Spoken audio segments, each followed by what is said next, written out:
And here we are. Welcome back to the Redshirt Sophomore. We never sit out. We're your hosts, MD and CD. Today, it's College Football Playoff Semifinals. Penn State and Notre Dame. We got Ohio State, Texas. Sorry, just wanted to forget about that team. We got two good games. We got lines under a touchdown, which you don't always get. Remember, if you go back to the 14 playoffs, you don't always get lines under a touchdown. Not in the semifinals. No, we've seen it before. So I'll say that these are two pretty good matchups right here. SEC leaning on Texas here to get some stuff done. The Big Ten, Penn State and Ohio State squeaking through here. Notre Dame, the conferenceless Irish, here as favorites over there. These are going to be two good matchups here. I'm liking what I'm seeing. We're going to get into this today. We're going to talk about those matchups. We're going to give our predictions. We're going to give our previews. We're also going to give our best bets as well. Recap some of our best bets as well. But make sure you're sticking around. If you like this content, like the video, make sure you're thinking about subscribing. Also, if you want to stick around for the coaching carousel, right, and bowl season recap, because we got to recap all the crazy stuff that happened, all right, in case you guys missed it, okay, we will be doing that, okay, very shortly, okay. But let's just get through this first, right? Let's get through these games first.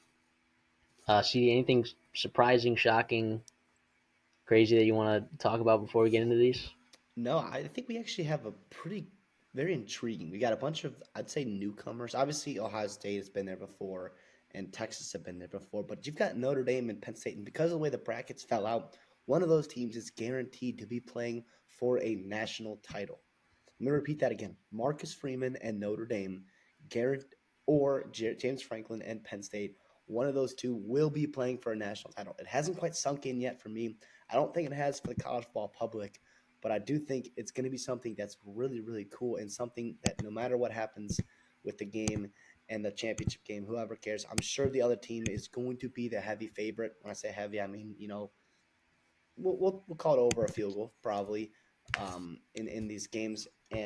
But you're going to see that. And I think it's so awesome. And the way the brackets broke out and the way these teams are clicking at the right time, it's fantastic. I'm excited for it. The thing I don't like about it is the different days. It's like Thursday. We got to wait all the way till Thursday night. And then we got to wait all the way till Friday night. Don't love that. Great job, NCAA, for that. I get it. You want the prime time slot. I know we're not in winter break and everyone's off work anymore like bowl season you can do, or New Year's Day and New Year's Eve, but I think it's kind of And you got ridiculous. wild card weekend, coming up in the NFL.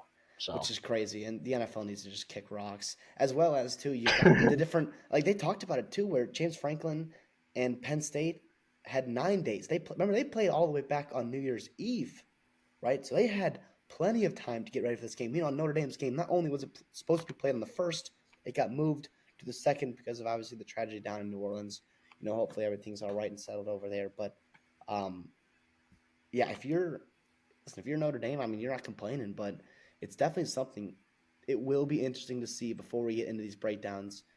Every single team here has this is their third game. None of these teams got a bye, right? We talked about that. A lot was made of the seeding and whatever. But you saw all four teams who had a bye week, come out a little bit slow, right? Potentially, and also, right, lose. So you've got these teams. Are we going to see some fatigue factor? You're already seeing some attrition with some star players in the Orange Bowl. Are we going to see some fatigue factor in the Cotton Bowl as well? It will be very interesting. Excited to get into it. well, let's just get into it. Let's talk about Ohio State, or sorry, Notre Dame, Penn State. Notre Dame, Jeremiah Love. What's the deal? Right, hurt his same knee that he hurt in USC. Right, just a couple weeks back. His lines, right, for prop bets. If you're looking at prop bets, 36.5 rushing yards. If that tells you what Vegas thinks about his health, okay? Because I don't particularly think it's great. I know James Franklin, Marcus Freeman has said that he's going to suit up and that he's going to play, quote unquote, ready to go. Yeah, whatever that means. I mean, we saw Jadarian Price look awesome, by the way, in the second half of that Georgia game. Why wouldn't you just ride with him? You know, uh, I think this game's going to get very physical. I do think missing Riley Mills is a big deal, though, for Notre Dame, right? I mean, I know Notre Dame kind of held up that run game against Georgia, but the reality is,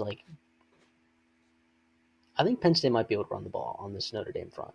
Like how many teams we've seen really test Notre Dame front seven in terms of being able to run the ball very effectively, or as effectively as Penn State has been able to do this year. Especially in the last month of the season, Penn State's just been pounding the rock with Nick Singleton and Katrin Allen and Drew Aller. Once again, guy taking care of the football. Something that Gunnar Stockton didn't do, right? So when I'm looking at this Penn State team, I think this is a Penn State team that I don't think they're the best team in the country, but I think as far as matchups are concerned, I think this is the best matchup that Penn State could have been put in front of, right? Like, I think they match up well with this Notre Dame front seven. I think Drew Aller takes care of the football, which is in their favor. I think defensively, right, if Abdul Carter's healthy, right, and we saw him go down in the first quarter of that game, if he's healthy, Abdul Carter, that speed is going to be pretty lethal, right? We saw Ryan Leonard get impacted at times. Overall, Notre Dame offense line did a good job, and they have done a good job pretty much all season keeping him upright. But I don't know, man. Some negative plays here or there, forcing Notre Dame in third and longs, which they're not good at, I think could cause some serious issues for Notre Dame. Yeah, how many scoring drives were like long? I'm gonna drive the football down the field and put it in the end zone against Georgia. We didn't see it. We saw him settle for some field goals. We saw him, struggle in the red zone, whatever it may be. Yeah, it's something to absolutely consider. I also want to go back to Notre Dame in terms of who have they seen with this kind of running back duo, with this kind of offensive line play right now, the way that they're playing right now, as also like the quarterback in Alar. I know it wasn't perfect against SMU, wasn't perfect against Boise State, but he's a damn good quarterback, and you've got some players to take advantage, right, that are just mismatched nightmares. And I'm talking about Tyler Warren, right? He's a guy that nobody has been able to cover. It doesn't matter if you're right there. And I know Notre Dame has some freak athletes, some really good football players, very smart football players in their secondary, and obviously they'll do their best. But Tyler Warren is a different kind of beast. I go all the way back for Notre Dame, you know, back when you played Louisville, right? When was that? October, right? Early September or end of September. Much different football team back then. You also had Tyler Shuck and Isaac Brown, right? But this is before Isaac Brown really kind of took hold of that backfield there for Louisville. And he's also a true freshman. You've got two true juniors there. Very, very talented players in Katron Allen and Nick Singleton for Penn State to lean on. Absolutely. When I was breaking down this game and thinking about it, I was just kind of going through the list, like, who's got the best head coach? And I'd give an edge here to James Franklin. I want to hear your thoughts on that. Who's got the better quarterback? And obviously, it's Penn State there. Who's got the best player? And it's probably Tyler Warren, right? If not Abdul Carter, if he's healthy, right? And who's also like the genuinely like healthier team right now?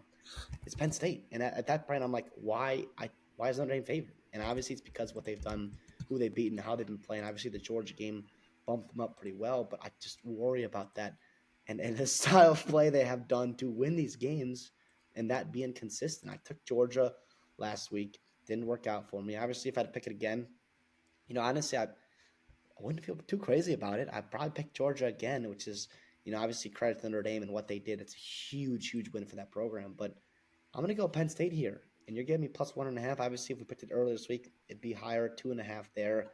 But I'll take the 1.5 there. I just think a lot of the ways that this game is going to break down, Penn State's going to be almost in like a comfortable spot. I think if you got a shootout here, I trust Penn State, right? With their quarterback play right now, I think if you've got a low scoring game, I trust Penn State what they can do running the football, right? And I think all these things kind of add up to I think Penn State gets it done here. And obviously they've won 2 playoff games. Hats off to them. But it's a different caliber win when you're playing against this Notre Dame football team in the semifinals. This Orange Bowl win would mean a whole heck of a lot for this program and for James Franklin. Kind of get the monkey off his back, you know, in the big game, James Franklin and all that, the hate he's gotten for, not beating Ohio State, not beating Michigan, not beating Oregon, blah, blah, blah. And here he has a chance here to win and to win huge and to put himself in a chance to win the title. I'll go Penn State plus 1.5 here. Yeah, I'm with you 100% for all those reasons. I also think like Penn State gets knocked for how they got here, right? Like they beat SMU, who by the way I think is a pretty good football team, right? I do. They beat Boise State, which people didn't give them a lot of credit for, right? So like you look at Notre Dame's win against Georgia, and honestly, look between you and me, I mean, I picked Notre Dame to beat Georgia. You picked Georgia to beat Notre Dame. But if I was to do it again, right, if they were to play again and suit up again, okay, I would have a hard time picking against Georgia with the way I saw Gunnar Stockton look. It was a turnover on a strip sack that turned into a touchdown the next play, and a kick return touchdown was the difference in the game right there. It was completely different because then also Georgia's approach inside the 40-yard line of Notre Dame was completely different when you're down multiple scores. So, like, I thought Georgia, while Notre Dame played mistakeless football, right, I think Georgia is probably a better team than Notre Dame, realistically. So I do give Notre Dame credit for beating a football team that's probably better than them, and would be one of the better remaining teams, right, of the four teams that are remaining, right. So I do got to give them credit for that, for making mistake-free football. But also Penn State does very similar things where they don't make a lot of mistakes, right? They take care of the football. Okay, they force those turnovers. They generate negative plays. They don't have a lot of negative plays of their own. And like you said, the coaching matchup, I'm with you on James Franklin. Okay, I think the quarterback advantage goes to Drew Aller in Penn State, even though Riley Leonard is a gamer. Okay, Yeah, I have to preface that real quick. Like, it's gonna come back to haunt me because Leonard's a guy that you just don't love to bet against because he is like what he does, like elevating people. You just don't see it in terms of like this guy is nothing he does is special other than just like his play. Like it's just people get special. excited playing next to him. Like people love playing with him, you know. So yeah, I respect him a lot. He is a gamer. I think he's a guy that definitely has earned his stripes, you know, being the quarterback at Notre Dame. However, like I said, James Franklin, better coach. Drew Aller, better quarterback. I think the running back advantage with Jeremiah Love getting hurt goes to Penn State. I think the wide receiver advantage is with Penn State. I think the tight end advantage is with Penn State. Yes, I said it. I said I think the wide receiver advantage is with Penn State. Now, with the emergence of Jordan Faison, okay, if you were to flip these wide receiver cores, you know, like Notre Dame hasn't been, those receivers haven't really been given a ton of chances to No. shine, if you really argue that. So I could see the argument saying, hey, Notre Dame's wide receivers are probably better, but we just haven't been able to see them shine, right, with Riley Leonard there at quarterback. So I get that argument. That's fine. Someone wants to think that. But defensively, on defensive line, I think up front, Penn State is more talented on the edge.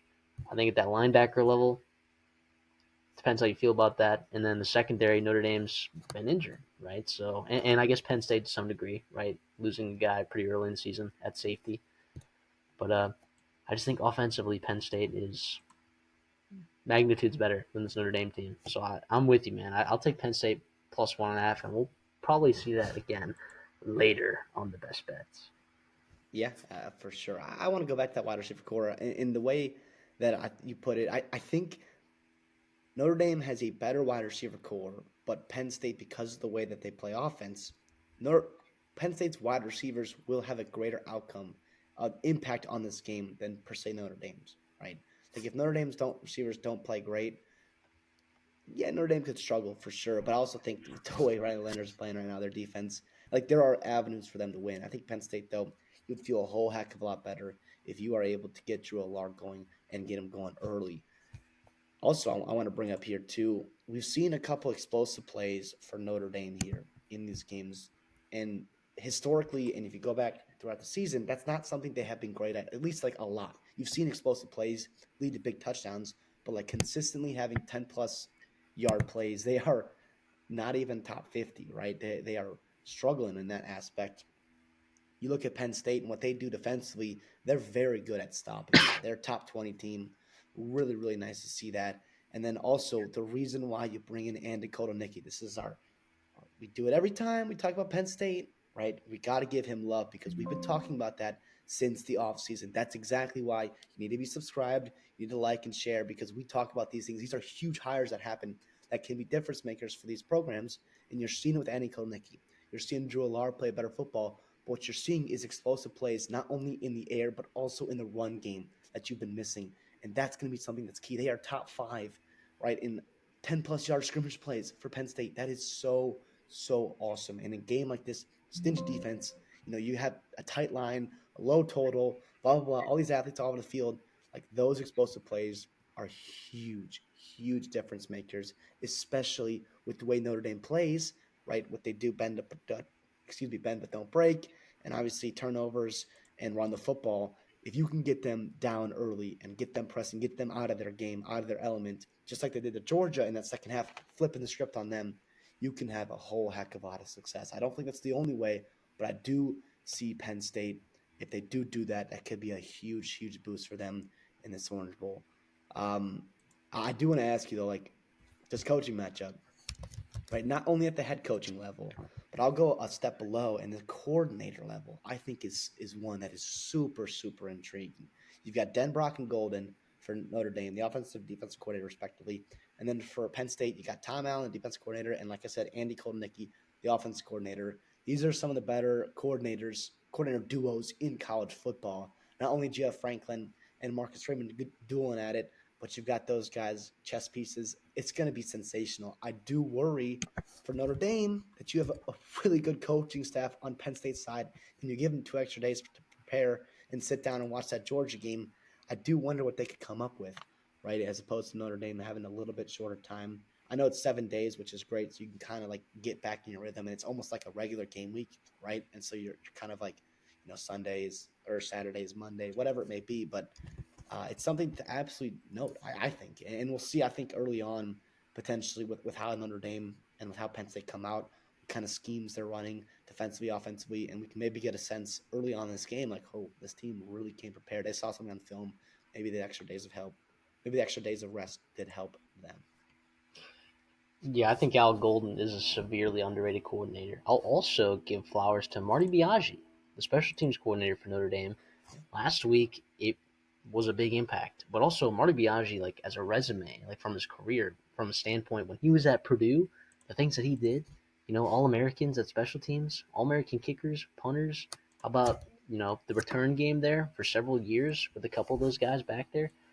Um, Rondale Moore. I mean, like Marty Biaggi has a pretty solid resume. He might have only overlapped with Rondale Moore like 1 year, in the year that like Rondale Moore got hurt, but still, Marty Biaggi's got a solid resume, dude, and I think he's done a pretty good job with the special teams. I think Mitch Jeter, though, if you're gonna count on him to make a kick like the three big ones that he made last week, I don't know, right? Mitch Jeter, you brought him in because he was a good kicker, right? And it just didn't happen for him this year, but maybe something's changed, right? But if you need him to kick three 40-yard field goals again to win this game, I would struggle to see that he makes all of those. It's hard. It's hard to count on that. It's like turnovers too. Like the variance is just so dramatic, and like the point values. Like you have a chance to go up 3 points here, and it's just like that. It's gone. Now the other team has the ball going the other way. Really, really interesting. I do want to ask you this real quick. So we saw Notre Dame beat Georgia, right? And honestly, what I was impressed by them too was like the physicality that they matched and the way that they tackled really, really well, right?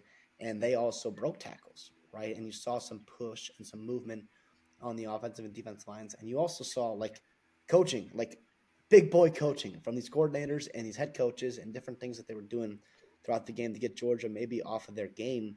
Like I think we can kind of agree that we think Georgia would probably beat Penn State, right? I mean, they would certainly be favored, Be even favored. after last week's result, for sure. Yeah, thank you, thank you. We have Gunnar Stockton, so it's just so interesting that like, and I want to remind people again that like college football has so much variance and like matchups matter so much and like certain things like in a game that is scored by threes and sevens with like an oblong football, like stuff can go crazy and like the transitive property that we all learned in middle school and elementary school math does not exist in college football. You can't just say if this, then that, right? So much happens. And this is why we think this angle here for Penn State, even though they're not favored, right? Even though we saw this Notre Dame team beat Georgia, right? I think you have to look almost a step deeper, a couple steps deeper, figure out the whys of why that happened, why it didn't happen for these respective teams. And we've been pretty good this bowl season. I will say we've been killing it with our picks, our bets, and obviously whatever else it may be. But it's been a lot of fun. Yeah, I guess if you want to look at it from that angle, I'm 27-16 picking straight up winners. 26, you're 26-17 picking straight up winners in the games we won in just every bowl game. We're both 22-21 ATS in our best bets. Boy, I don't even know how to calculate that. We are both up significant. I think I'm up like 3 units and you're up like 2 units during the bowl season. So we are cooking from that perspective, I guess, if you want to talk about that. So let's move on. Let's talk about Ohio State playing against Texas. Now, I just want to get the record straight here. All right. Was it this show, I believe, that said that Ohio State was the most talented team in the country heading into this college football playoffs? And was it everyone else that was doubting them after they lost to that Michigan team? I mean, I immediately took Ohio State, plus 400 or whatever it was to win the national championship. Second, they got. I mean, this team is loaded. Okay, this team is loaded everywhere. And when Will Howard is playing at the level that he's playing right now, right? I believe I saw a stat today on ESPN. It was like some scroller. It was like Ohio State has the highest completion percentage, and they didn't mention the quarterback's name. They just mentioned Ohio State as a team has the highest completion percentage on passes thrown 20 yards down the field. Huh. So Will Howard's got a bit of a deep ball. Who would have thought that Will Howard is a quarterback capable of winning a national championship?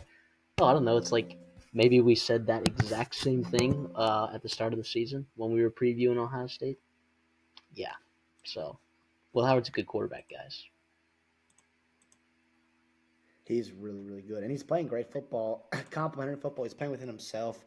The run game was awesome to see last game in the Rose Bowl. We talked about it in that first matchup. They did not run the ball great, right? Or Ohio State did. Oregon actually ran the ball with Jordan James significantly better than Ohio State did. That totally flipped. And a lot of that had to do with game script. I get that. But you saw early on Henderson Judkins get some chunk plays in the ground, and obviously, Will Howard was cooking early. Jeremiah Smith is cooking early. If they're playing like that, this team is impossible to stop. Right? I'm going to say that right now. If Ohio State plays their potential like they played in the past 2 weeks, they're going to win this game, and it's going to be by more than a touchdown. Probably more than maybe 2 touchdowns. Like this team, and they don't put the foot off the gas. They are just so talented. And if you are clicking and you have a bunch of seniors, guys that have been there and done that, like that matters so much.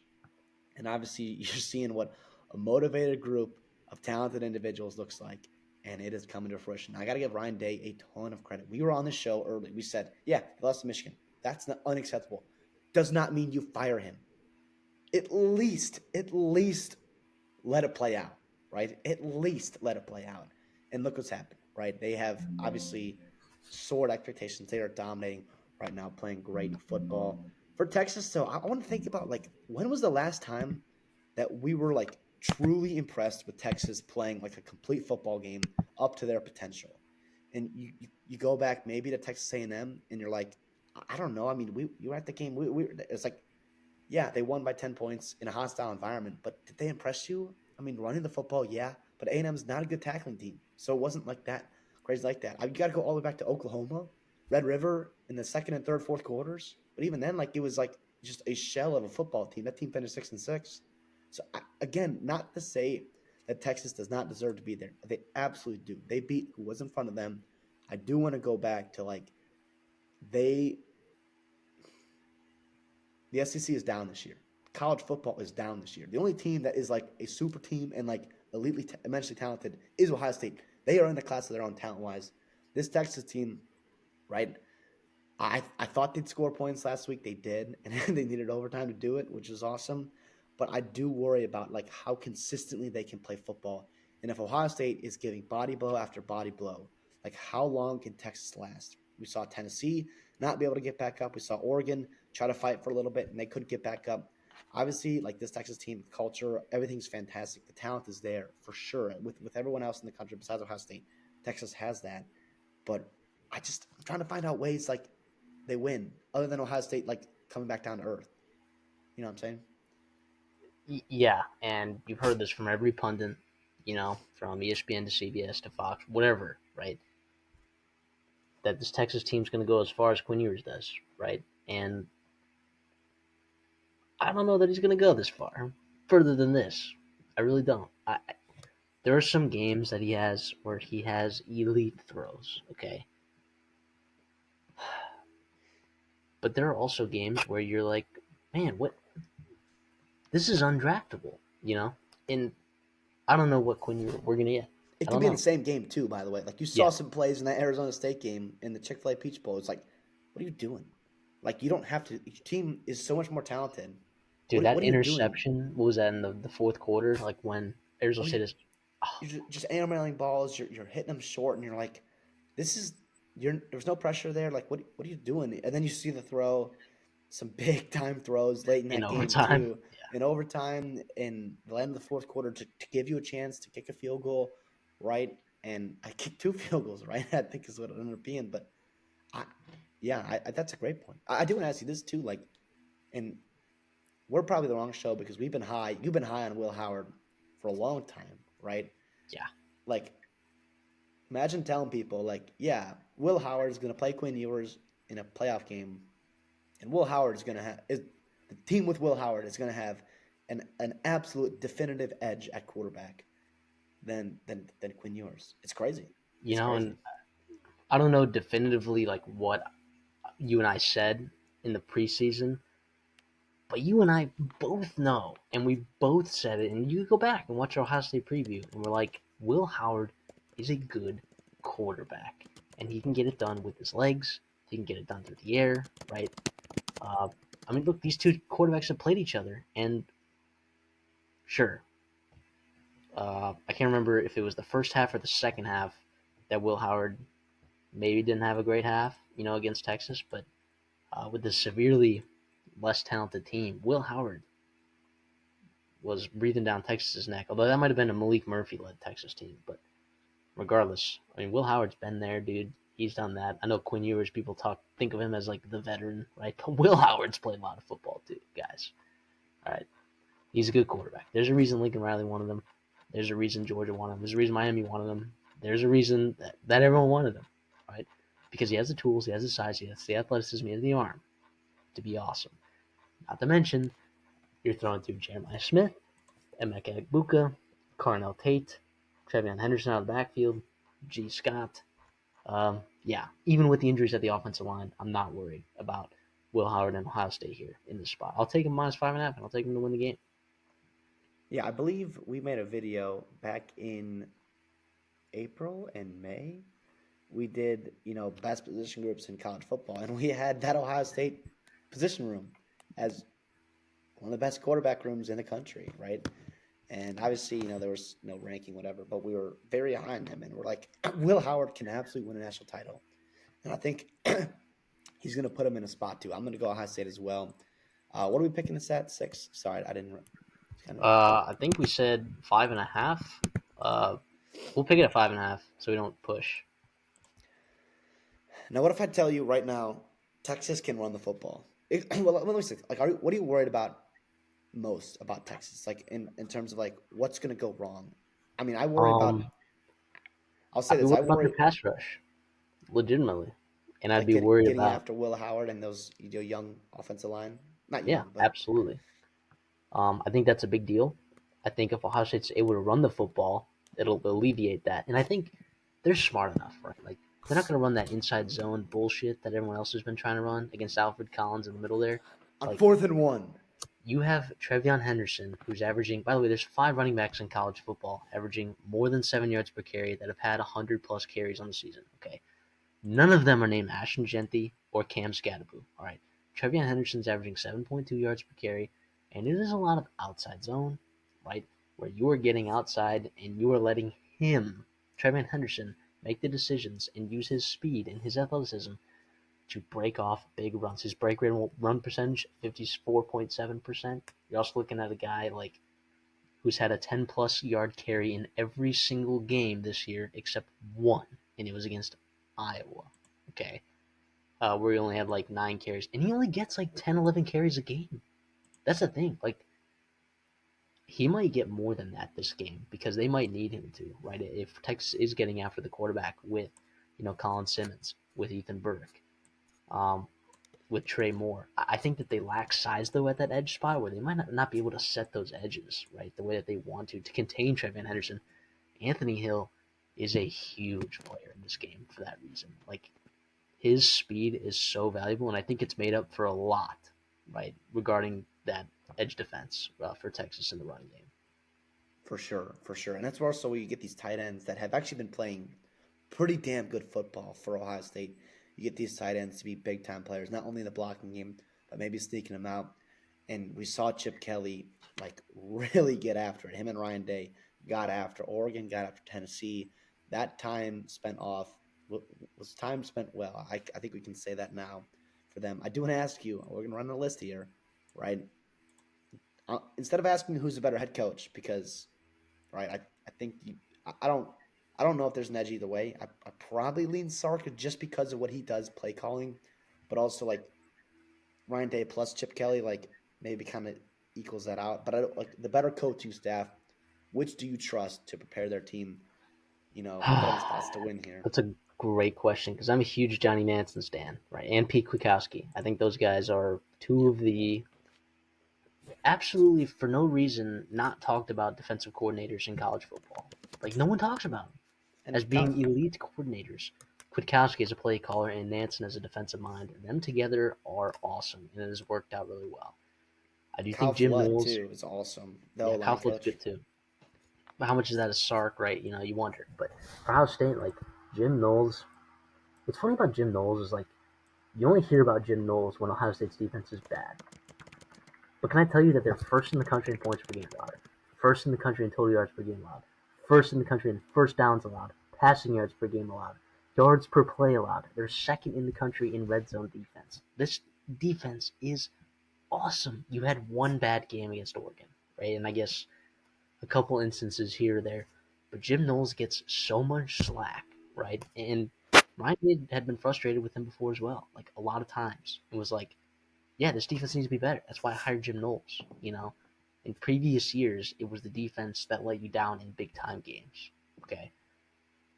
I don't anticipate that being this game, okay? But from what we've seen so far this season, this defense, aside from the Oregon game, has been lights out and an absolute difference maker for Ohio State. And I guess same with Texas too. Texas, their defense, like they would not be as far as they are right now without that defense playing as well as they have this whole season. Yeah, and it helps when you have like elite players at every you know phase of the ball at every level on the defense. But like Larry Johnson, James Laurinaitis, Tim Walton, guys that like get a lot of credit recruiting wise, like are also really good at developing, putting guys in the right spots here. Yeah, that's a great point there. I tend to kind of lean Ohio State's just a little bit, but again, I think it's worth noting at they're gonna need to be like they're gonna need to play well because if one coaching staff does not look great and the other one does, like that these teams are talented enough, and even the line's at 6, like it could be enough, right? I don't expect a letdown from either one though. I think it's gonna be a fantastic like duel, right? Best player on the field, both sides. Is it Jeremiah Smith or am I overreacting? It Uh, it's or is it Caleb Jack Sawyer's Down, up Jack there. Sawyer? Well, Kelvin Banks probably is the best player, but if you want to talk about difference makers, at skill positions, uh, I I think Texas's secondary is better than Ohio State's second. Well, Caleb Downs, I guess, is probably the best of I the mean, two. you've got couple lockdown corners, a couple of really experienced safeties. You've got Caleb Downs, elite linebackers. Like I'm going through the list here, and I'm like, where do you give the edge to Texas? You mentioned the pass rush, maybe in terms of like Ohio State's potential weakness, which no one has been able to exploit other than Michigan. Right? We thought Oregon could have a chance with Jordan Birch. Right? We didn't really know if Tennessee would, but it really tests them. If you said early in the video, if they can really test this Ohio State offensive line, you can't run the ball. You're in third and long, and your edge rushers are getting after Will Howard. Like we saw this with Dylan Gabriel. We've seen this with a lot of quarterbacks in college football. The numbers back it up. Everyone but damn near Jackson Dart gets significantly worse when pressure is applied to them. That includes Quinn Ewers as well. It includes Will Howard. Like that's just a key. In every game, every big game. It's like, okay, who's going to win line of scrimmage? And if you're really controlling that on one side of the football, you're going to put yourself in a chance to win this game, no matter what the the talent level is on both sides. Even though obviously Texas is supremely talented as well. Um, yeah, it's going to be a hell of a game. I think I could see a blowout. Right when I said blowout, I mean a couple couple score game, right, where it's like not over at halftime, but you're seeing Ohio State Yeah, potentially like a put the hammer down. 34-17 type of win. Yeah, and it's like, yeah, it was kind of gross. Eventually, Ohio State kind of just bludgeoned them to death, and had to save up for the championship game. Or I could also see Texas winning, or I could see it just an absolute shootout, or like a low scoring sludge fest. And like, Yeah, I will say like the Notre Dame Penn State one, like feels like it's just going to be a bloodbath, right? And a really good game, but like this game has a chance to be like a classic game, like one that we talk about of like playoff semifinal games or like New Year's Six bowl games that are just like back and forth, incredible talent, incredible atmosphere, incredible players, right? Obviously the magnitude is huge, and just being really, really awesome. I would not be surprised if that's the case in this game here. Do you expect the crowd? So it's going to be in, we haven't really talked about this yet. It's going to be in Dallas. So it's going to be in Texas, not too far from Austin, right? I know you saw a lot of Texas fans potentially, save a trip from Atlanta to make sure that they can get to Dallas, potentially, forecasting that they'd win against Arizona State and have a matchup against Ohio State in the Cotton Bowl. Do we expect it to be pretty heavily Texas? I mean, obviously Ohio State loves to travel, but you saw a ton go out to Pasadena, right? Like how many are going to come back and make the trip? And by the way, Ohio, we know it. Ohio had some bad weather, right? And I don't know if that's going to affect not only the team practicing, right, or the team traveling down. Well, Dallas, the weather in Dallas tomorrow is going to be brutal. It's the day before game. So, like, I'm saying roads are going to be bad.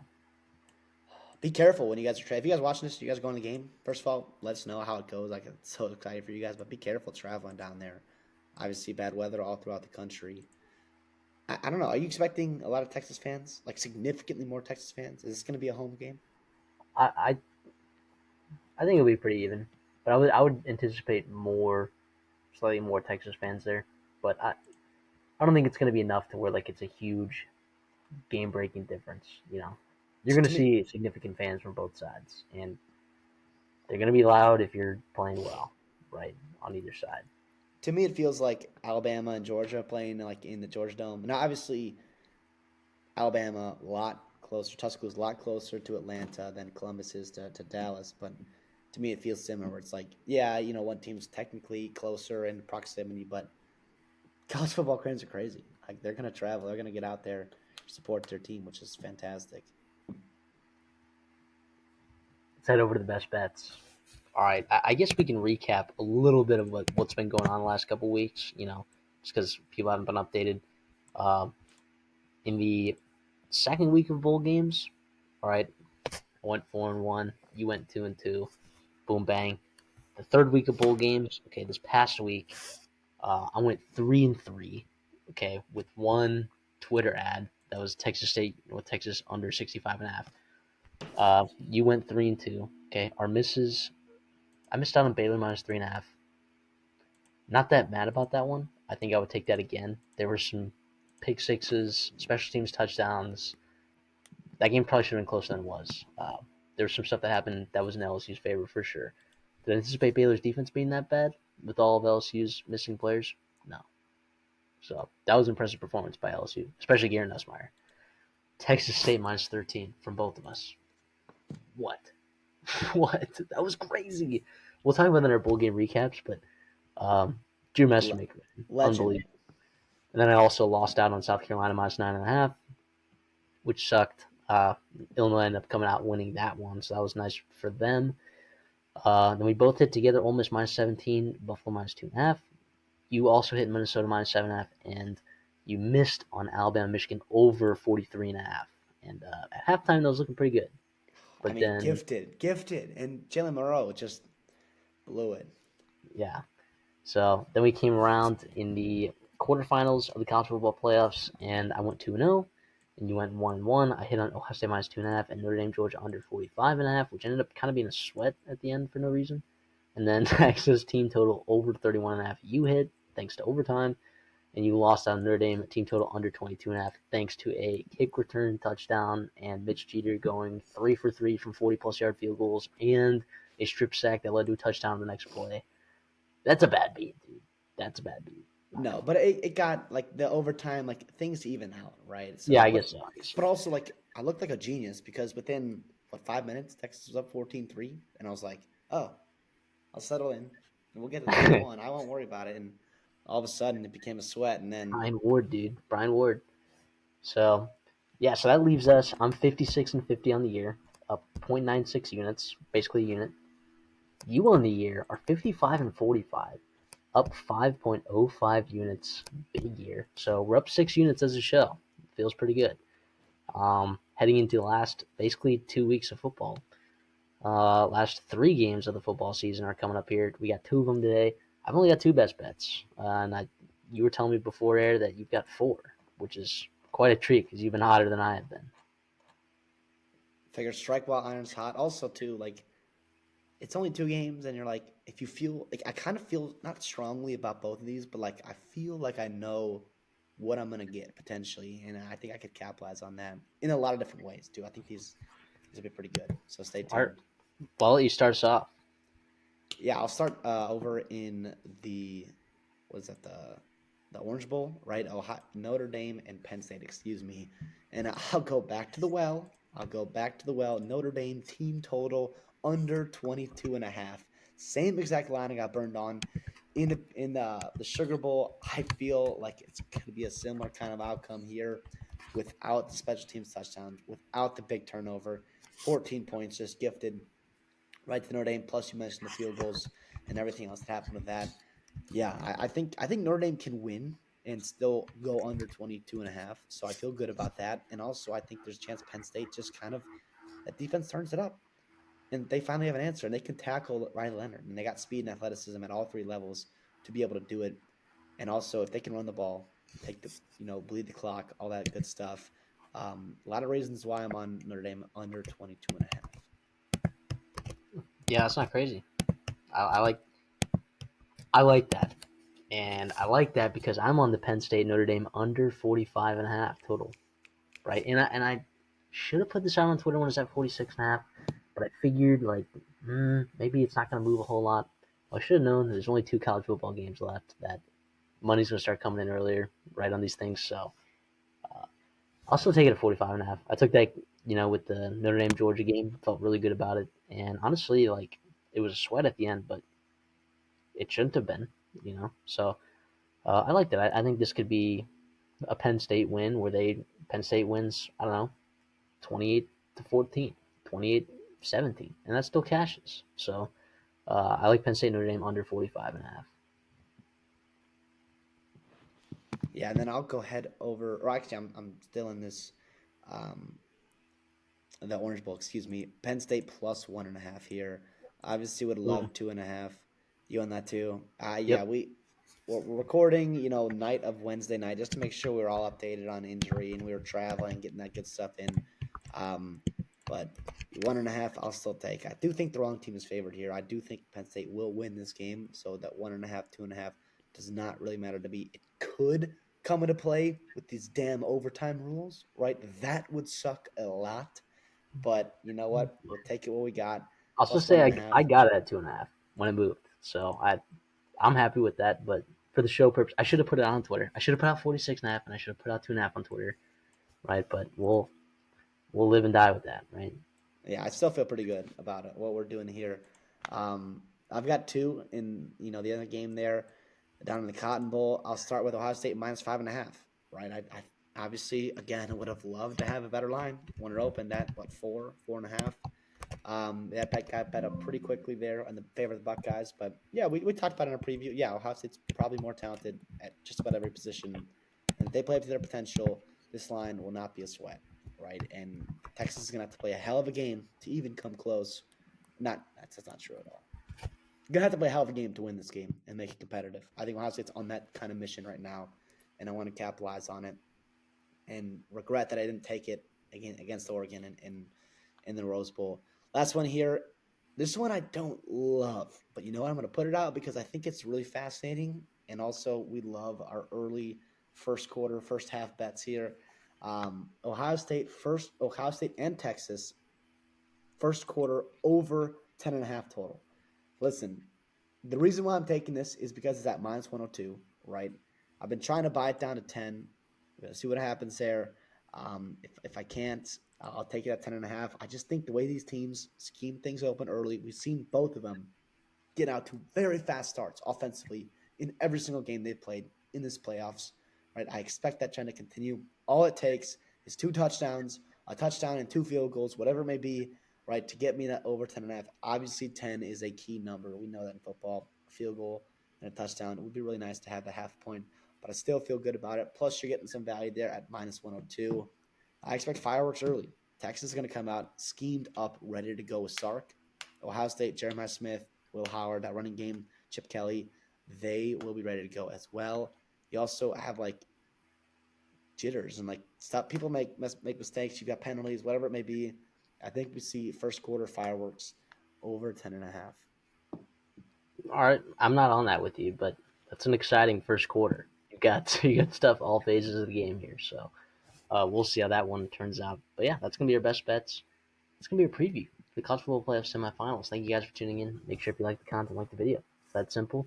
Make sure you guys are sticking around for the coaching carousel after the season, and hopefully, guys. I mean, we had like some of the largest growth that we've ever had on this channel during bowl season, and I think that reflects on one, the work that CD and I put in for bowl season, and also two, that I think you guys feel that we care about bowl season, because we do, and that's why we put a lot of effort into it. And we don't think that there's anyone else out there that does what we do, right? Previewing every single bowl game in the in-depth level that we do.